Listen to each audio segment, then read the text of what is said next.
Halo teman-teman pelajar dan mahasiswa. Jadi, dalam memenuhi tugas psikologi kepribadian, maka kami mempersembahkan video dari kelompok kami yang beranggotakan Selin Dwi Agustin, Halo guys. Naila Putri Narfiza, saya sendiri, dan terakhir Siva Salsabila. Halo guys. Guys, sebenarnya apa sih yang mau kita bahas di video kali ini?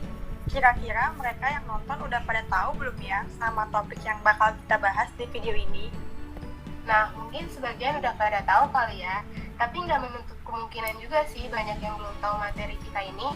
Jadi di video kali ini kita mau menjelaskan sebagian mengenai gambaran umum teori psikoanalisis humanistisnya Erich Fromm. Nah, benar, pasti banyak kan yang belum tahu siapa ini Erich Fromm.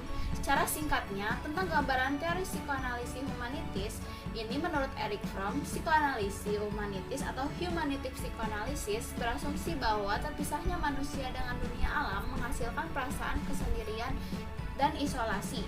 Kondisi tersebut dapat kita kenali sebagai kecemasan dasar. Fromm juga mengadopsi pandangan evolusioner humanitis ini waktu manusia muncul sebagai spesies yang terpisah sama evolusi binatang. Jadi, manusia kehilangan sebagian besar insting kebinatangannya dan mendapat peningkatan dalam perkembangan otak yang membuat mereka memiliki realisasi diri, imajinasi, perencanaan, dan keraguan. Paduan antara lemahnya insting kebinatangan dan otak yang sangat berkembang ini deh yang membedakan manusia dengan binatang lainnya. Nah, mengenai siapa Erich Fromm ini sebenarnya bakal kita coba jelasin nih sedikit tentang biografi Erich Fromm. Jadi, Erich Francis Fromm atau yang dikenal dengan Erich Fromm ini lahir di Frankfurt, Jerman pada tanggal 23 Maret 1900 dan wafat beberapa hari setelah ulang tahunnya yang ke-80 di Muralto, Swiss pada tanggal 18 Maret 1980 akibat serangan jantung akut yang dideritanya. Fromm merupakan anak tunggal dari orang tua Yahudi Ortodoks kelas menengah. Ayahnya bernama Naftali Fromm dan ibunya Rosa Krauss Fromm. Betul banget, Lin. Tapi dari buku pegangan yang kita baca, di tahun 1926 Fromm keluar dari agama Yahudi Ortodoks. Terus di tahun yang sama juga Fromm nikah sama wanita yang 10 tahun lebih tua dari dia, yaitu Frida Richman. Tapi pernikahannya kandas pas mereka pindah ke Amerika Serikat. Setelah Perang Dunia ke-1, Fromm sudah jadi seorang sosialis dan memutuskan untuk berkonsentrasi pada sekolahnya mempelajari ilmu psikologi, filsafat, dan sosiologi di Universitas of Heidelberg, tempat ia menerima gelar doktor filsafat.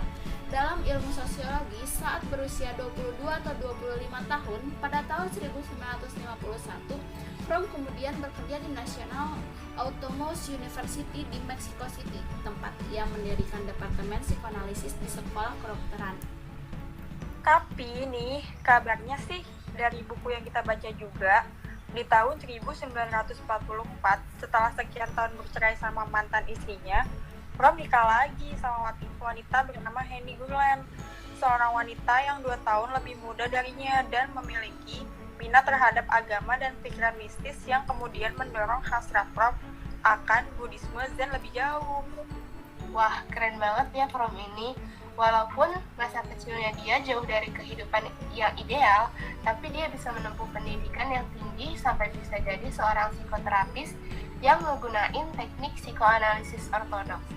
Dan ini juga beberapa karya besar atau buku-buku yang ditulis sama Fromm loh teman-teman. Bener banget, Lin. Panutan banget gak sih? Iya, patut banget sih jadi motivasi. Beralih dari biografi Fromm nih, kita bakal lanjut bahas sedikit tentang gimana dan apa sih maksud dari asumsi dasar Fromm sendiri sebenarnya. Jadi, asumsi dasar Fromm ini sama aja sih kayak asumsi-asumsi lainnya.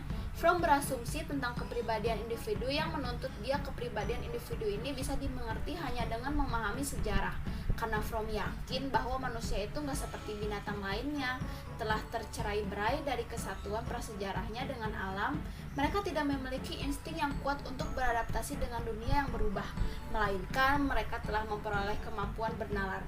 Keadaan yang disebut oleh Fromm ini sebagai dilema manusia atau dapat disebut juga sebagai human dilemma. Siva sama Selin tahu nggak sih apa itu dilema manusia? Tahu dong. dilema manusia atau human instinct itu kan manusia beda ya dengan hewan yang gak punya kemampuan pengenalan. Manusia ngalamin dilema dasar ini karena mereka udah pisah sama alam-alam. Tapi punya kemampuan untuk sadar bahwa diri kita atau manusia ini udah jadi makhluk yang asing.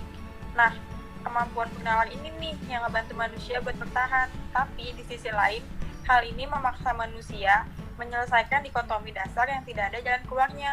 Fromm sih nyebutnya sebagai dikotomi eksistensial, karena hal ini berakar dari keberadaan atau eksistensi manusia. Buat yang belum tahu, jadi dikotomi eksistensial ini kebagi jadi 3 bagian loh guys. Dan menurut Fromm, pada dasarnya ya, manusia itu sadar bahwa dirinya itu individu yang terpisah. Tapi di saat yang bersamaan, manusia tuh yakin banget bahwa kebahagiaan itu tergantung sama manusia lainnya. Walaupun manusia nggak bisa menyelesaikan permasalahan antara kesendirian atau ikatan kebersamaan ini, tapi mereka harus berusaha atau mau nggak mau, mereka bakal terancam jadi gila loh. Tepat banget sih yang kalian omongin. Nah, selain asumsi dasar dari Fromm, di materi mengenai psikoanalisis humanitis, tentunya kita bakal ngebahas juga tentang kebutuhan manusia yang masih ada hubungannya dengan dilema manusia. Karena kayak hewan aja sih, sebenarnya manusia juga kedorong sama kebutuhan-kebutuhan fisiologis yang diantaranya itu seperti rasa lapar, seks, dan keamanan. Tapi dilema manusia sendiri nggak akan terselesaikan gitu aja dengan kita memenuhi kebutuhan-kebutuhan hewan ini. Pernah dengar tentang kebutuhan-kebutuhan eksistensial nggak? Kayaknya gue tahu deh, kebutuhan-kebutuhan eksistensial ini udah muncul waktu evolusi budaya manusia kan? Kebutuhan ini ada karena tumbuh dari mereka yang berusaha menemukan jawaban dari keberadaan mereka untuk menghindari ketidakberasan loh. Bener banget tuh apa yang diomongin Syifa.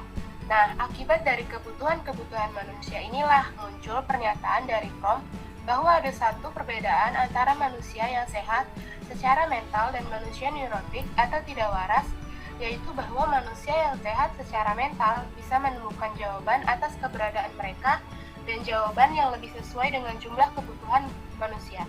Artinya nih, individu yang sehat lebih bisa nemuin cara buat bersatu lagi sama dunianya. Dengan cara apa sih kira-kira? Yaitu dengan cara produktif untuk memenuhi kebutuhan manusiawi perihal keterhubungan, keunggulan, keberakaran, kepekaan akan identitas, dan kerangka orientasi.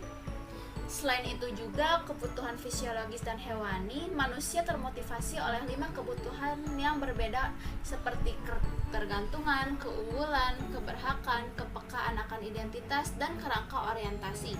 Kelima kebutuhan ini berevolusi dari keberadaan manusia sebagai spesies terpisah dan menggerakkan manusia ke arah kesatuan kembali dengan dunia alam. Nah, dari tadi kan tesis utama dari tulisan Fromm ini bahwa manusia telah terpisah dari alam, tapi tetap menjadi bagian dari alam semesta. Subjeknya bagi batasan-batasan fisik sebagai hewan lain, dan sebagai satu-satunya hewan yang memiliki kesadaran diri, imajinasi, dan akal pikiran, sehingga menurut Fromm, manusia adalah suatu keganjilan dari alam semesta. Tapi mengenai subbab dari beban kebebasan, seperti menurut sejarah, bahwa semakin manusia memperoleh kebebasan ekonomi dan politik, mereka akan semakin merasa terasing.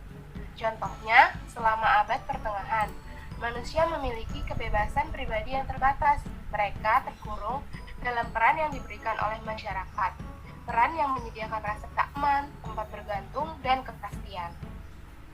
Ada juga loh contoh yang sama yang terjadi di tingkat pribadi nih.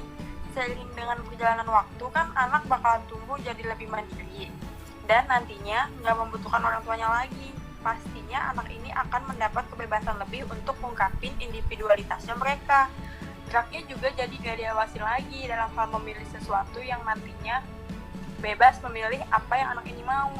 Tapi di saat yang bersamaan anak ini pasti bakal ngerasain nih yang namanya beban dari kebebasan, yaitu mereka bebas dari rasa aman saat berada di dekat kedua orang tuanya. Wah, kalau di tingkat sosial dan individu sih bebannya tuh bakal bikin seseorang jadi punya kecemasan dasar atau basic anxiety. Jadi mereka bakal ngerasa bahwa mereka nih di dunia tuh cuma sendirian. Bener banget, nakutin banget nggak sih ternyata kalau sampai kita ngerasain kecemasan dasar ini. Maka dari itu sih, di teori psikoanalisis Humanisis Eric Fromm ini dijelasin bahwa manusia akan berusaha lari dari kebebasan dengan berbagai macam mekanisme pelarian. Karena menurut Fromm, mekanisme pelarian ini bisa jadi sumber kekuatan yang mendorong manusia loh. Dalam Escape from Freedom juga Fromm nyebutin 3 mekanisme dasar dari pelarian ini. Saking serunya nggak sih, jadi nggak kerasa dan ngalih banget obrolannya. Iya benar. Yuk lanjut yuk. Oke Lin, jadi setelah selesai ini muncul banyak banget kebebasan dan banyak juga kebebasan yang ngedorong manusia ke arah yang negatif, tapi nggak menutup kemungkinan manusia juga bisa mencapai kebebasan yang positif ya. Nah, kebebasan positif ini sendiri maksudnya tuh dengan mengungkapkan pernah dan spontan dari potensi rasional maupun emosionalnya. Kebebasan positif mempresentasikan keberhasilan mencari solusi bagi dilema manusia yang menjadi bagian dari dunia alam, namun juga terpisah darinya. Dengan kebebasan positif, manusia juga dapat mengatasi ketakutan akan kesendirian, mencapai kesatuan dengan dunia, dan mempertahankan. Fromm juga menyatakan bahwa cinta dan kerja adalah 2 komponen kembar dari kebebasan positif loh. Melalui cinta dan kerja yang aktif, manusia bersatu satu sama lain dengan dunia tanpa mengorbankan integritas mereka. Makasih banget ya Syifa Naila penjelasannya. Tapi sayang banget nih, sebenarnya masih banyak banget loh pembahasan tentang teori Eric Fromm ini, dari mulai orientasi karakter, gangguan kepribadian, psikoterapi, metode, penelitian, dan kritik terhadap Eric Fromm sendiri. Iya, masih banyak banget. Tapi tenang aja, karena penjelasannya nggak akan berarti sampai di sini kok. Tapi bakal dijelasin sama kelompok yang lainnya.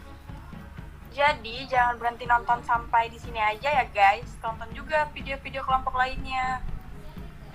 Sekian dari kelompok kita, karena sejujurnya kita juga masih banyak belajar, jadi mohon maaf kalau ada penjelasan yang kurang jelas. Kritik dan saran sangat kita terima di